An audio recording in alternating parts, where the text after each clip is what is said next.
देखिए, आज हम टोटली एक न्यू कंसेप्ट देखने जा रहे हैं।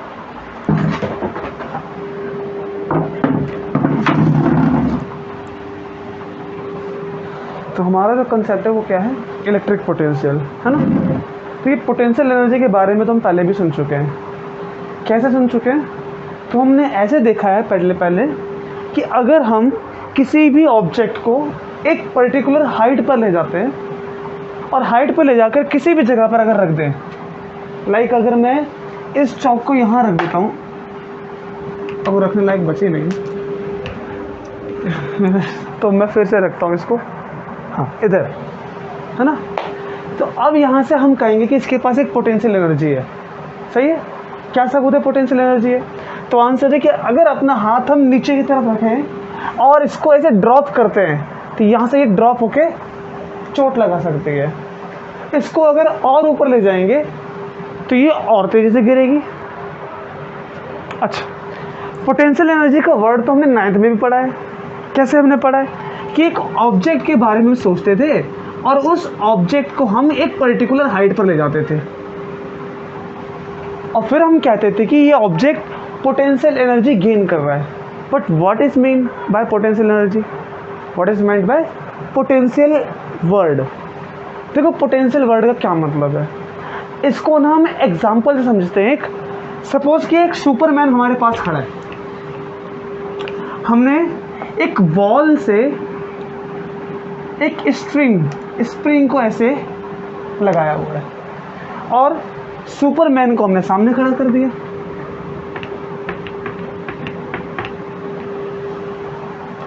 अब एक बॉल को मैंने इससे बांध दिया, फिर मैं इस बॉल को हल्का सा, इस स्प्रिंग को मैं हल्का सा प्रेस करता हूँ। मैंने इसको यहाँ तक प्रेस किया, ऐसे कंप्रेस हो गई ये और ये प्रेस होके यहाँ तक आ गई बॉल। तो सुपरमैन कहेगा या इट इज़ ओके, चोट नहीं लगेगी। अच्छा, अब मैंने इसको पकड़ के ऐसे इतना कर दिया कि बॉल यहाँ तक आ गई। मैंने काफ़ी ज़्यादा कंप्रेस कर दिया, इसको फोर्स लगाया, काफ़ी ज़्यादा कंप्रेस कर दिया, अब बॉल यहाँ तक आ गई। अब क्या होगा? अब वही होगा जो हमारा रिएक्शन होगा। क्या होगा हमारा रिएक्शन? तो सिंपल, अगर हम सामने की तरफ खड़े हैं तो हमने कई बार ऐसे एक्सपेरिमेंट किए कि अगर हमारा फ्रेंड, हमने एक रबर को पकड़ा है और उस रबर को हम ऐसे खींचते हैं तो क्या बोलते हैं? छोड़ना मत, लग जाएगी, बोलते हैं ना। और तेज़ी से खींचे तो, और डर के मारे अपनी आंखें बंद कर लेता है, भले हम रबर को छोड़ें या ना छोड़ें।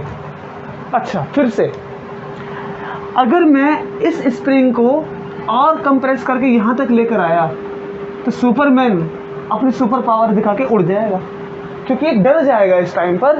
क्यों डर जाएगा? उसको पता है कि बॉल को जितना मैं यहाँ तक लेकर आऊँगा वो उतनी तेज़ी से आगे की तरफ आएगी। करेक्ट? अच्छा, फिर से इसके बारे में सोचिए या फिर इसके बारे में सोचिए। हमने कहा हाथ नीचे रखो, हमने ऐसे रख दिया, हमने कहा छोड़ देते हैं, छोड़ दिया, ठीक है। ऊपर ले गए, अब थोड़ा डर लगता है, और ऊपर ले गए, अब और डर लगता है, और ऊपर ले गए और डर लगता है। तो हम इस बात को फील कर सकते हैं कि जैसे जैसे हम इसकी लोकेशन को चेंज कर रहे हैं, है ना। पहले इस बॉल की लोकेशन ये, फिर यहाँ पर, जैसे जैसे बॉल की लोकेशन चेंज हो रही है हम वैसे वैसे कह रहे हैं कि नहीं, ये बहुत ज़्यादा पोटेंशियली हार्मफुल है, बहुत ज़्यादा पोटेंशियली चोट लगा सकता है हमें। तो पोटेंशियल वर्ड कहाँ पर आया? ये दिखाने के लिए कि कितना ताकतवर है ये अलग अलग लोकेशन पर। अब मैंने आपको कहा कि आप सीधे लेट जाइए, तो आपने इस तरह से लेट गए। अच्छा, मैं एक बॉल को आपकी जो सपोज कि स्टमक के ऊपर एक बॉल को यहाँ से ड्रॉप करता हूँ मैं, आप बोलते ठीक है चल जाएगा। मैं बॉल को और ऊपर ले गया, आप बोलते हैं छोड़ना मत, चोट लग जाएगी। मैं और ऊपर ले गया, ये अब क्या बोलते हैं? तो अब तो बिल्कुल मत छोड़ना, अगर ये छूटा तो आप नहीं छोड़ोगे, ठीक है।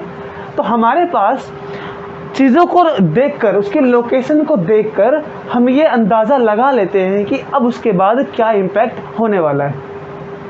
यहाँ से चोट ज़्यादा लगाएगा कि यहाँ से, इसी तरह से ये वाले केस में चोट यहाँ से ज़्यादा लगेगी, यहाँ से ज़्यादा लगेगी कि यहाँ से लगेगी। तो हमने लोकेशन को देखकर ये अंदाज़ा लगा लिया कि चोट ज़्यादा कहाँ से लगेगी।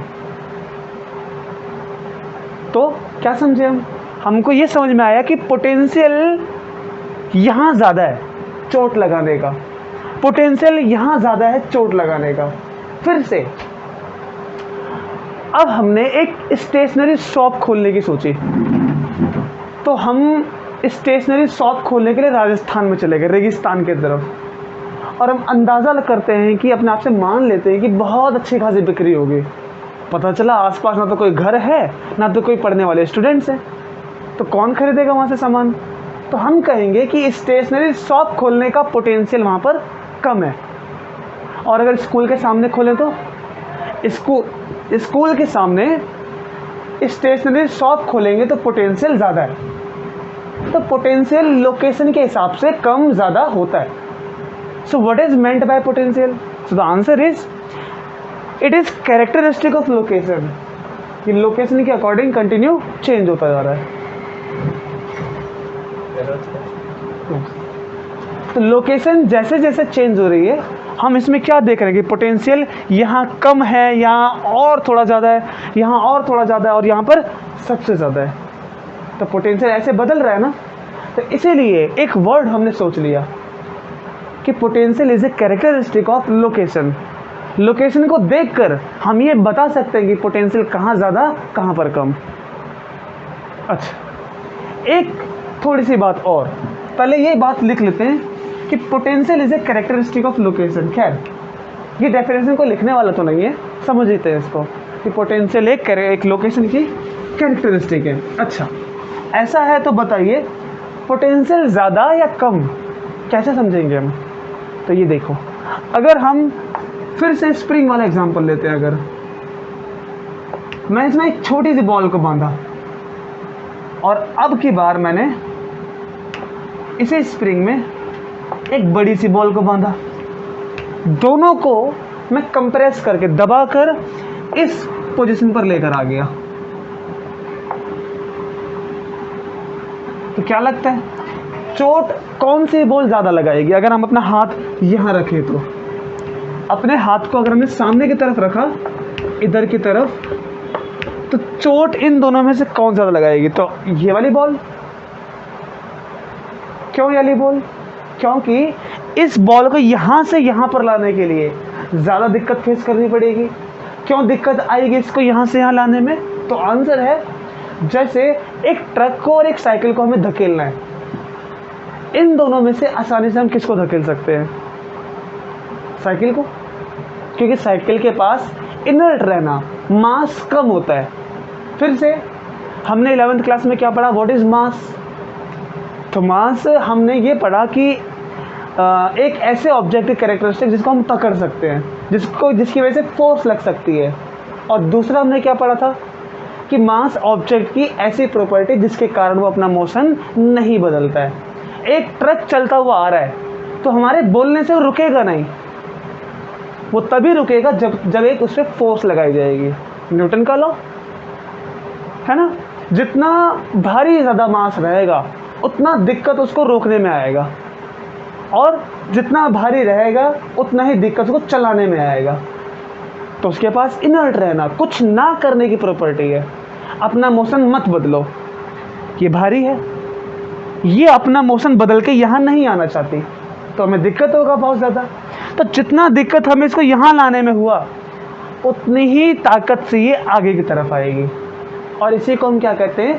कंजर्वेशन ऑफ एनर्जी, है ना।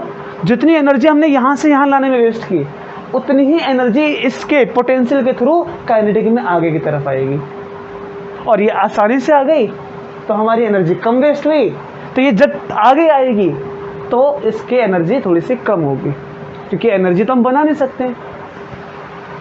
अब इसी चीज़ को हम इलेक्ट्रिसिटी में कैसे अप्लाई करेंगे, तो इसको थोड़ा सा सावधानी से हमें समझना पड़ेगा, क्योंकि हमारे पास ना दो टॉपिक पढ़ने के लिए आएंगे। पहला इलेक्ट्रिकल पोटेंशियल एनर्जी और दूसरा इलेक्ट्रोस्टैटिक पोटेंशियल। कोई ज़्यादा डिफरेंस नहीं है, छोटी सी चीज़ है दोनों।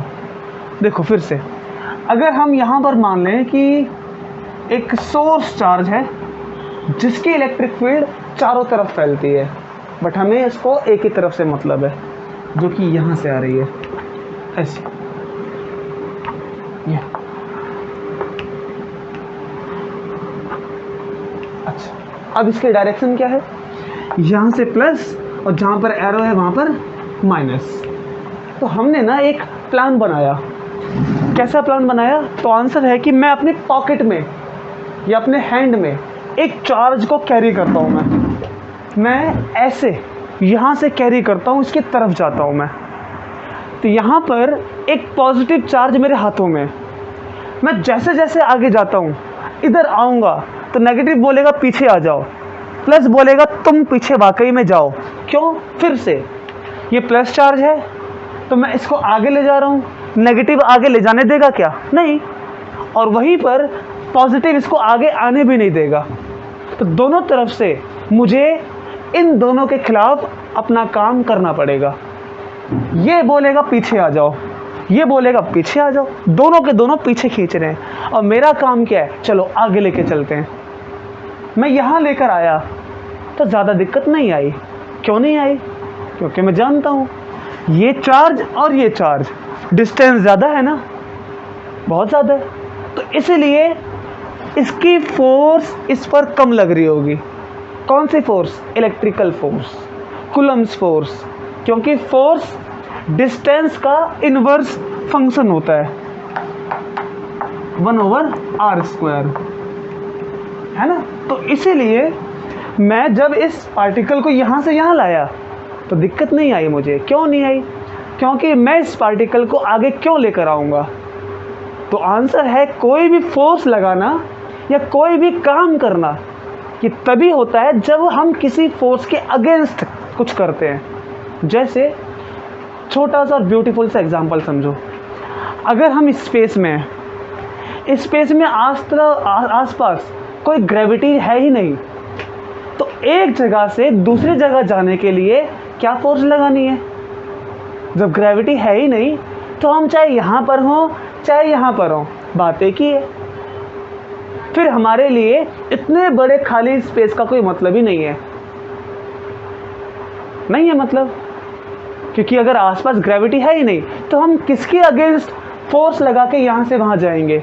जैसे अभी मुझे चलना है तो मुझे वहाँ से वहाँ कैसे पहुँचूंगा? मैं फ्रिक्शन के अगेंस्ट फोर्स लगाऊंगा और चल के वहाँ पर आ जाऊँगा।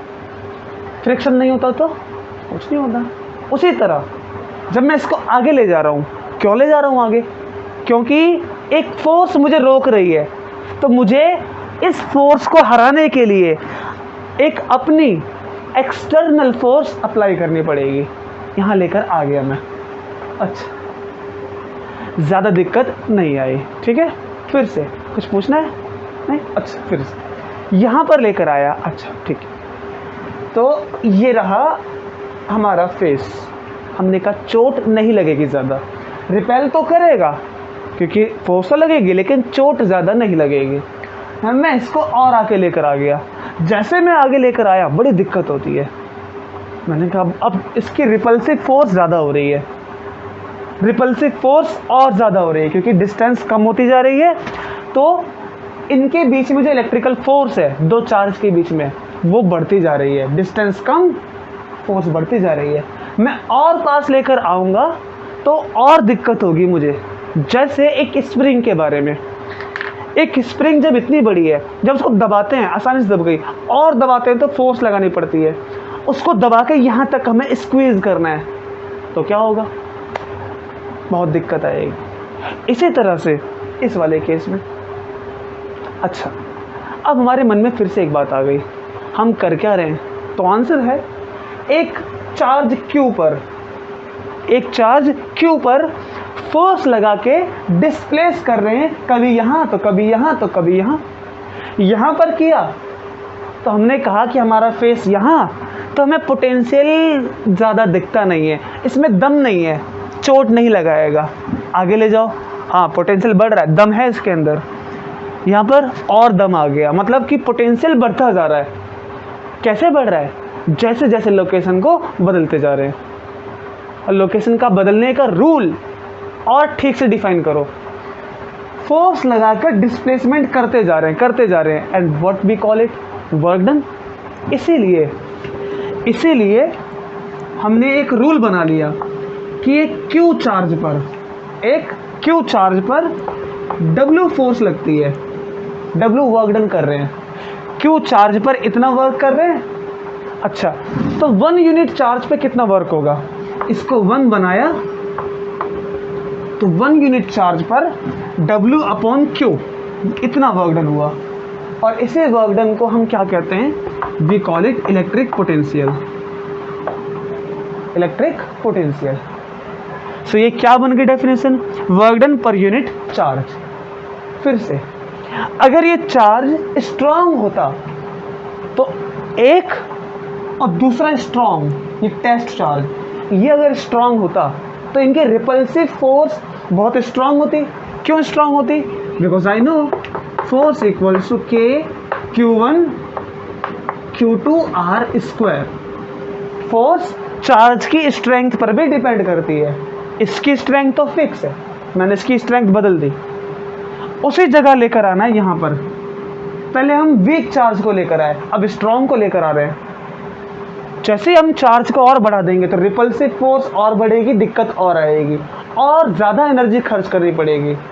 जितनी एनर्जी खर्च करनी पड़ेगी उतनी तेज़ी से ये आगे आएगा, पोटेंशियली हार्मफुल है, तो इसके पास और भी ज़्यादा पोटेंशियल एनर्जी है।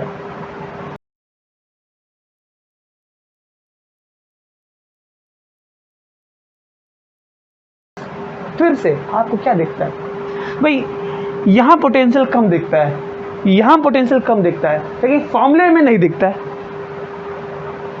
फॉर्मूले में क्या नहीं दिखता है, तो आंसर है कि पोटेंशियल डिस्टेंस के बदलने से बदल रहा है। सही कहा मैंने, लेकिन यहाँ तो डिस्टेंस है ही नहीं।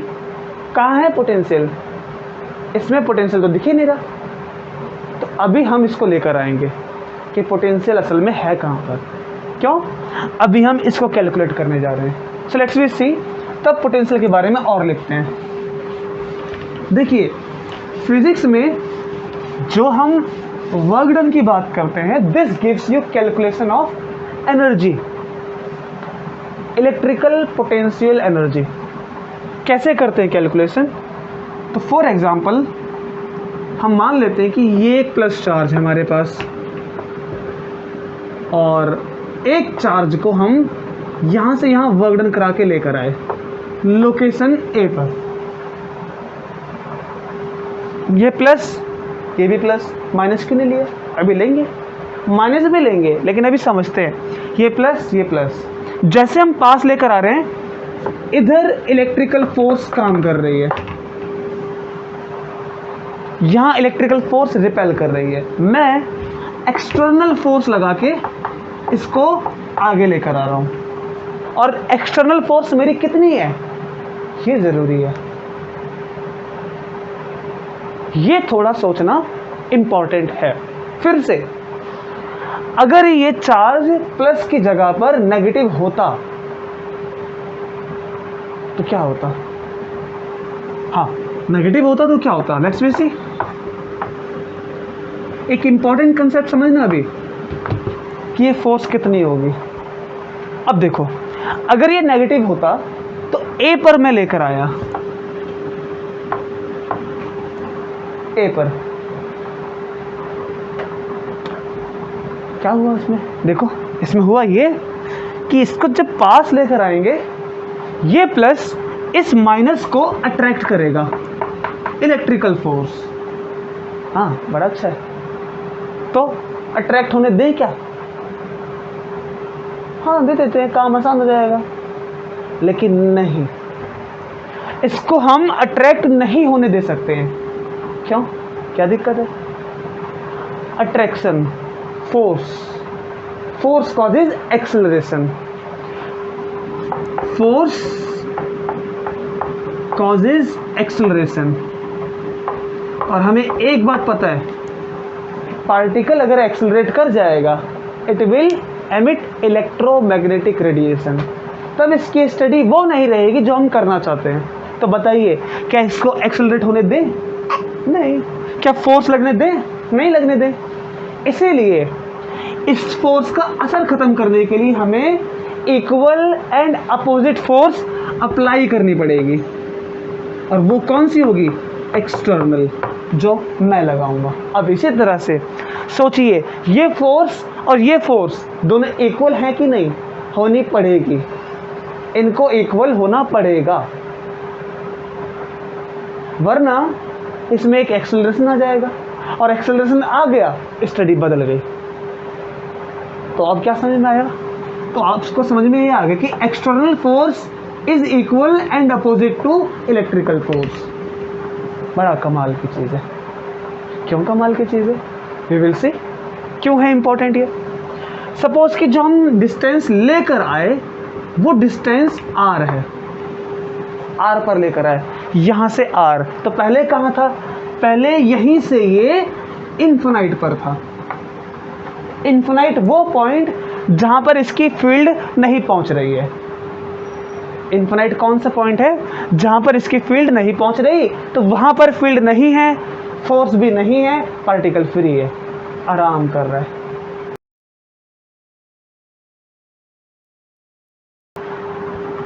ब्रिंग करते तो क्या करना पड़ेगा?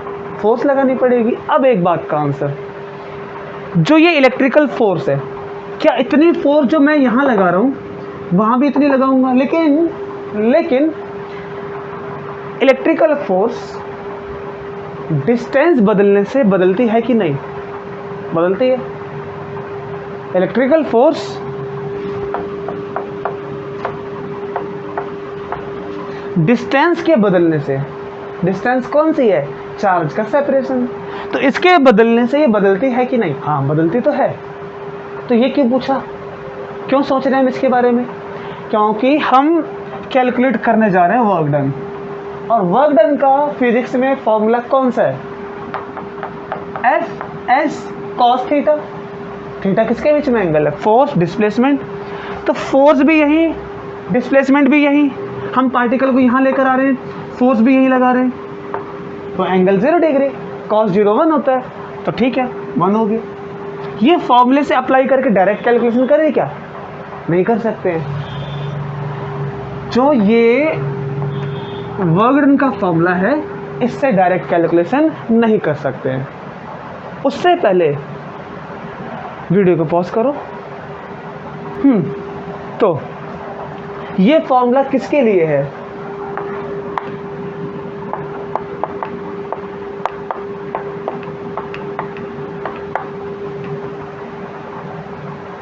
हो क्या रहा है ये? Constant force. हाँ, ये तो ठीक है, लेकिन इलेक्ट्रिकल फोर्स तो डिस्टेंस के बदलने से बदलती है। डिस्टेंस तो पार्टिकल की बदल रही है। अगर डिस्टेंस बदल रही है तो फोर्स जो इलेक्ट्रिकल है वो तो डिस्टेंस का फंक्शन हो जाएगी। ओहो, फिर तो फोर्स भी बदलेगी। ये बदलेगी तो फॉर्मूला नहीं लगा सकते। अब क्या करें? 11th का रूल याद है हमने क्या किया? हमने क्या किया था? सुनो, बहुत छोटी डिस्प्लेसमेंट के लिए हल्का सा पार्टिकल को यहाँ से यहाँ लेकर आए, बहुत छोटा सा डिस्प्लेसमेंट, इतने डिस्प्लेसमेंट के लिए 1 न्यूटन फोर्स, अगले डिस्प्लेसमेंट के लिए 2 न्यूटन फोर्स, फिर अगले डिस्प्लेसमेंट के लिए 3 न्यूटन फोर्स। फोर्स बढ़ती जा रही है, लेकिन एक पर्टिकुलर डिस्प्लेसमेंट के लिए छोटी सी डिस्प्लेसमेंट कांस्टेंट फोर्स, फिर दूसरे डिस्प्लेसमेंट के लिए दूसरा कांस्टेंट, तीसरे डिस्प्लेसमेंट के लिए तीसरा कांस्टेंट। तो हमने क्या बोला? अरे ये तो बहुत कमाल है कि छोटी छोटी डिस्प्लेसमेंट के लिए आर वो पोजीशन डिस्प्लेसमेंट, इसको भी आर लिख सकते हैं। आर लिखो, एस लिखो, वटएवर, एक्स वगैरह कुछ भी डिफाइन कर देना क्या है ये एग्जाम में। This is your displacement. कितनी डिस्प्लेसमेंट है? बहुत छोटी। कितनी छोटी? Approaching to 0। जब आप कैलकुलस पढ़ेंगे ना पता लग जाएगा। बहुत छोटी, इतनी छोटी कि हम इमेजिन भी नहीं कर सकते। तो इसके लिए इलेक्ट्रिकल फोर्स कांस्टेंट, अब कॉस 0 1, अब कांस्टेंट फोर्स है ना, तो अब हम वर्क डन कैलकुलेट कर सकते हैं। लेकिन डिस्प्लेसमेंट तो छोटी सी है, तो वर्क डन भी हमने थोड़ा सा किया है। ये हम तो टोटल यहाँ से यहाँ तक करना चाहते हैं कैलकुलेट, तो क्या करें? ऐड करते रहो, दूसरे डिस्प्लेसमेंट के लिए प्लस, तीसरे डिस्प्लेसमेंट के लिए प्लस करो। और इस टेक्निक को हम क्या कहते हैं? Integration, direct calculation. कहाँ से कहाँ? फ्रॉम इन्फिनिटी टू आर, है ना। हम इन्फिनिटी से आर पे लेकर आ गए। ओके कूल, अब आगे करते हैं कैलकुलेशन। लेकिन मुझे तो एक बात समझ में आई, वो क्या? जो फोर्स लगा के वर्क डन किया जा रहा है, जो फोर्स लगाकर वर्क डन किया जा रहा है, वो फोर्स तो ये है, हाँ वो ये फोर्स है, इसीलिए एक्सटर्नल। लेकिन एक्सटर्नल फोर्स है कितनी, मैं तो कैलकुलेट नहीं करता आ रहा हूं। तो लेकिन एक बात जानता हूं कि जो एक्सटर्नल फोर्स है it is equal and opposite to electrical force, है ना। और ये हमें पता है इलेक्ट्रिकल कितनी होती है, और हमें इसी के जरिए कैलकुलेशन करनी है। अब समझ में आया कि दोनों इक्वल क्यों होनी चाहिए थी। पहली बात, कैलकुलेशन भी मिलेगी और एक्सेलरेट करना भी नहीं चाहिए। तो इसको रिप्लेस कर लेते हैं। तो dw, इसको इंटीग्रेट करेंगे छोटा छोटा तो बन जाएगा टोटल वर्क डन। ठीक है, टोटल वर्क डन।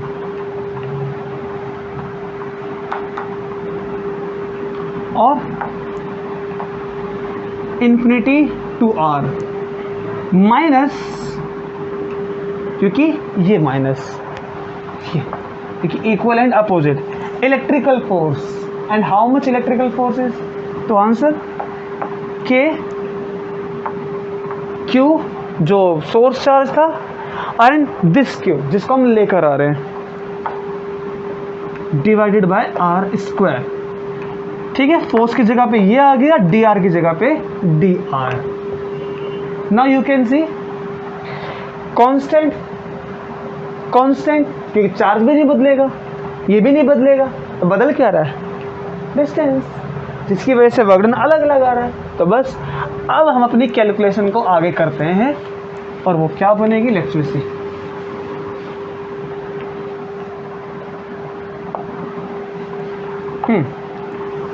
जो चीज़ें कांस्टेंट है उसको हम इंटीग्रेट नहीं कर पाएंगे, उसको हम कैलकुलेशन में आउटसाइड ले लेते हैं। तो ये चीज़ें कांस्टेंट हैं, इनको बाहर लिख लेते हैं। Total work done equals to minus K capital Q small Q, जो बदल रहा है उसको इंटीग्रेट करेंगे, and that will be 1 over R square. और ये डी आर, तो ये चीज़ डी आर यहाँ मल्टीप्लाई। ओके, अब हम इसको इंटीग्रेट कर सकते हैं। अब वो कैसे करेंगे, 11th में थोड़ा जो सीखा है उसका रूल बताता हूँ मैं। ये इस तरह से एक्स स्क्वायर को एक्स के रेस्पेक्ट में इंटीग्रेट, अगर ये p होता, t होता, तो हम इसको इंटीग्रेट नहीं कर पाते, फिर ये कांस्टेंट होता, फिर ये बाहर आ जाता। लेकिन ये वेरी कर रहा है, बदल रहा है, तो इसके रेस्पेक्ट में इंटीग्रेट करेंगे। तो कैसे करते हैं, पावर में एक ऐड कर देते हैं, और वही पावर नीचे की तरफ हम डिवाइड में लेकर आते हैं। ये रूल आपको मिल जाएगा आगे की तरफ, बट ये हम 11 से करते आ रहे हैं, तो इसीलिए थोड़ा सा इस पर ध्यान देंगे हम। कैसे? तो इसको पहले जब ऊपर लेकर आएंगे तो माइनस के क्यू क्यू आर स्क्वायर की जगह पे आर की power -2 and then D are. अब इसको जब सॉल्व करेंगे तो इंटीग्रेशन अब हट जाएगा, और ये सॉल्व होके क्या मिलेगा, पावर में 1 ऐड कर दो, 1 ऐड करेंगे, so it will be r - 1, और यही माइनस नीचे की तरफ कैरी हो जाएगा, और लिमिट इन्फिनिटी टू r। अच्छा ठीक है, अब उसके बाद जो हमारे पास सॉल्यूशन आया है ये वाला, इसको फर्दर सॉल्व करते हैं और अपना आंसर हम लिखते हैं।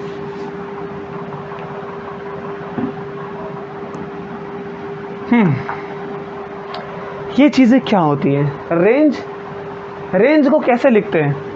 अगर एक स्केल की बात करें, ये 1 से नापा हमने और ये 10 तक आ गए, सो यू नो कि ये डिस्टेंस कितनी है, 10 - 1, 10 - 1। इसी तरह से ये भी तो काम करता है। रेंज कैसे करता है ये, तो देखो -k q और ये माइनस जब इधर आ जाएगा तो ये प्लस हो जाएगा, और r की पावर -1 है तो इसको लिख सकते हैं 1/r, क्योंकि पावर फिर प्लस में आ जाएगी। ये मैंने क्या किया, r की पावर -1 को 1/r लिख दिया। पहले r रखते हैं यहाँ पर, r की जगह पे r रखेंगे, सेम 1/r, फिर -1/, अब r की जगह पे रखना है इन्फिनिटी, है ना। माइनस क्यों आया, क्योंकि रेंज निकाल रहे हैं इनकी, तो माइनस आ गया। अब आप जानते हो 1/∞ इज 0, तो वो तो खत्म हो जाएगा। तो बचेगा क्या, केवल बचेगा हमारे पास 1/r, 1/r। और इस 1/r को हम ऐसे लिख सकते हैं,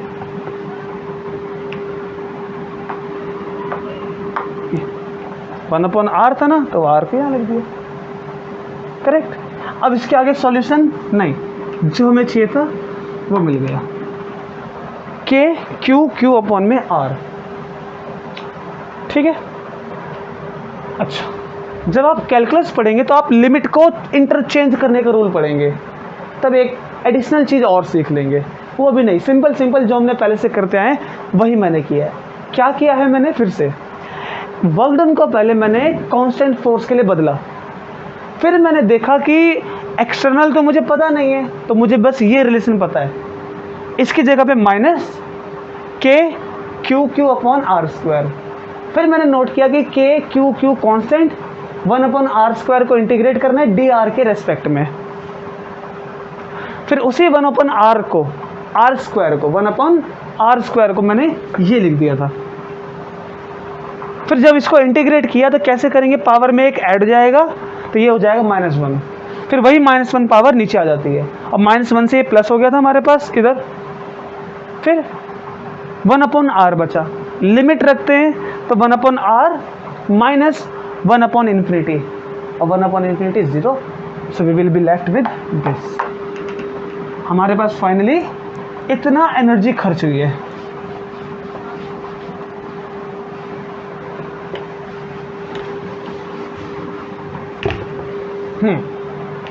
ये अगर चार्ज और भी स्ट्रांग होता तो और ज़्यादा एनर्जी खर्च करनी पड़ती, क्योंकि रिपल्सिव फोर्स है, बहुत दिक्कत आती रिपल्सिव फोर्स। तो आपने क्या देखा कि जब दोनों का नेचर प्लस प्लस है, सो यहाँ पर पॉजिटिव साइन है। अच्छा, प्लस माइनस होता है क्या नेगेटिव आ जाता, पता कर लेंगे। ऐसे अज्यूम क्यों करें, पता कर लेंगे अभी थोड़ी देर में।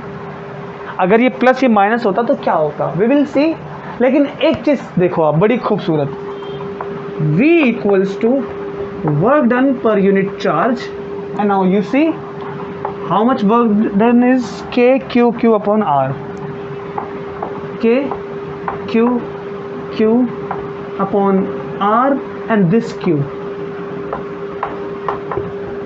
k q/r। अब बताइए, क्या पोटेंशियल डिस्टेंस का फंक्शन नहीं हुआ? हुआ ना।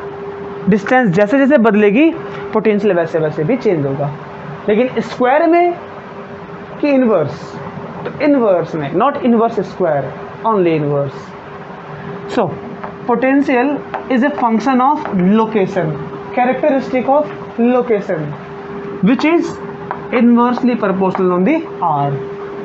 ये रिलेशन आपको बहुत ध्यान से समझना पड़ेगा, क्योंकि हम पहले ये तो डिस्कस कर रहे थे कि जैसे जैसे हम लोकेशन को बदल रहे हैं, पोटेंशियल वैसे वैसे चेंज हो रहा है। कभी लोकेशन एक पार्टिकल की यहाँ थी, फिर से कभी लोकेशन यहाँ, तो कभी यहाँ, कभी यहाँ, इस केस में कभी यहाँ पर, कभी यहाँ पर, कभी यहाँ, तो कभी यहाँ, कभी यहाँ, दिक्कत तो है। और एक चीज़ और, स्ट्रॉन्ग चार्ज रहेगा तो रिपल्सिव फोर्स और ज़्यादा, पोटेंशियल और भी स्ट्रॉन्ग।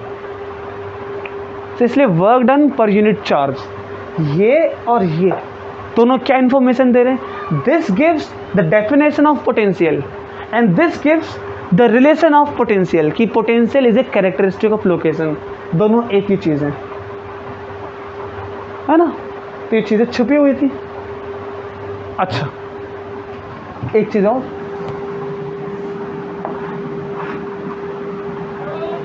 अभी नेगेटिव लेकर आएंगे आप, लेकिन उससे पहले एक चीज़ और, work done is equals to limit, जो भी लिमिट रहे इन्फिनिटी से आर वगैरह वगैरह, चलो ए टू बी मान लेते हैं। उसके बाद minus electrical force, yes, and now this electrical force can be replaced with, कैसे? हमने लास्ट टाइम पढ़ा था कि इलेक्ट्रिक फील्ड इज फोर्स पर यूनिट चार्ज, तो फोर्स कितना होगा? Q into E। Remember, electric field is force पर यूनिट चार्ज। एक इलेक्ट्रिक फील्ड को नापना है कितनी स्ट्रांग है, तो हम यहाँ चार्ज को रखते हैं, उसके अंदर एक छोटा सा टेस्ट चार्ज लेकर आते हैं। टेस्ट क्यों? ताकि ये ना हिले, ये हिल गया तो कैसे नापेंगे electric field? Electric field is a function of distance, क्या आया? ठीक, तो force is Q times E।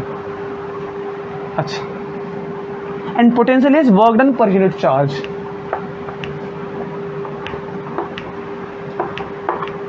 आपको क्या मिला यहां से? You will get W by Q is your potential and this is E dot dr. It is important, E dot dr। अगर ये डिस्टेंस कांस्टेंट है, या तो कहें कि इलेक्ट्रिक फील्ड, अच्छा क्या इलेक्ट्रिक फील्ड कभी भी डिस्टेंस से इंडिपेंडेंट हो सकती है? फिर से पूछता हूं मैं, इसको इंटीग्रेट क्यों किया? क्योंकि इलेक्ट्रिक फील्ड कहीं ना कहीं डिस्टेंस के साथ बदल रही होगी। यहां चार्ज, यहां इलेक्ट्रिक फील्ड स्ट्रांग, यहां पर और स्ट्रांग, यहां और स्ट्रांग, यहां और स्ट्रांग। जितना चार्ज के पास आएंगे, डिस्टेंस जितनी कम करेंगे, इलेक्ट्रिक फील्ड उतनी ताकतवर। आपने एक बहुत बड़ा डिफरेंस समझना अभी फिजिक्स में। अभी ये फिर से, क्या इलेक्ट्रिक फील्ड, क्वेश्चन समझना, क्या इलेक्ट्रिक फील्ड कभी डिस्टेंस से इंडिपेंडेंट हो सकती है? दिखता तो नहीं है। क्यों नहीं दिखता? क्योंकि इलेक्ट्रिक फील्ड का फॉर्मूला क्या होता है? ये होता है। हाँ, डिस्टेंस से कभी इंडिपेंडेंट नहीं होती। लेकिन अभी हमने लास्ट टाइम एक फॉर्मूला पढ़ा था, वो शायद आपको याद होगा। तो वो क्या था कि E equals to sigma upon 2 epsilon not electric field due to infinite long sheet. 2 minute pause करो। तो अभी हमने क्या कहा कि देखिए, E कभी भी डिस्टेंस से इंडिपेंडेंट हो सकता है क्या? दिखता तो नहीं, बट हमने इस फॉर्मूले को देखा और ये हम कहते हैं कि अगर एक इस तरह से और इस तरह से एक शीट है अगर, है ना, तो यहाँ से यहाँ जो इलेक्ट्रिक फील्ड जाएगी वो तो कांस्टेंट होती है, डिस्टेंस से इंडिपेंडेंट होती है, डिस्टेंस पे डिपेंड ही नहीं करती है। अगर डिस्टेंस पे डिपेंड नहीं करती है तो उस टाइम पर फॉर्मूला क्या बनेगा? तो आंसर विदाउट इंटीग्रेशन, क्योंकि इंटीग्रेट तो हमने इसलिए किया था because electric field was depending on distance. जब इलेक्ट्रिक फील्ड डिस्टेंस पे डिपेंड ही नहीं कर रही है तो वर्क डन कितना होगा? Work done per unit charge. तो वर्क डन कितना होगा? तो आंसर फोर्स इनटू डिस्टेंस। फिर से पूरा फॉर्मूला लिखते हैं, work done equal to force into distance. अब क्या, डी आर क्यों नहीं दिया? क्योंकि फोर्स थ्रू आउट दी यहाँ से यहाँ कांस्टेंट, क्योंकि इलेक्ट्रिक फील्ड की स्ट्रेंथ हर जगह सेम है। इलेक्ट्रिक फील्ड सेम है तो फोर्स भी कैसी रहेगी? हर पॉइंट पे कांस्टेंट। तो अब ये Q E R work done per unit charge, so we will lose Q and then we will be left with W by Q and that will be potential and this will be ER. Remember कि ये कब इस्तेमाल किया और integration वाला कब इस्तेमाल किया, याद रहेगा ना? क्योंकि अब आगे जब हम इसको यूज़ करेंगे ना तो अक्सर हमें कंफ्यूजन होती है, इवन मुझे भी थी, ये इंटीग्रेशन से ऐसे कैसे बन गया। हाँ, तब समझ में आया कि इलेक्ट्रिक फील्ड का ये फॉर्मूला भी होता है जो डिस्टेंस से इंडिपेंडेंट है, इसलिए हम इसको अप्लाई कर सकते हैं ई आर को। ठीक है, ये थोड़ा थोड़ा हमारे पास एक इंट्रोडक्शन था कि क्या क्या हमें देखने को मिलने वाला है। Let's we go into more detail. ठीक है,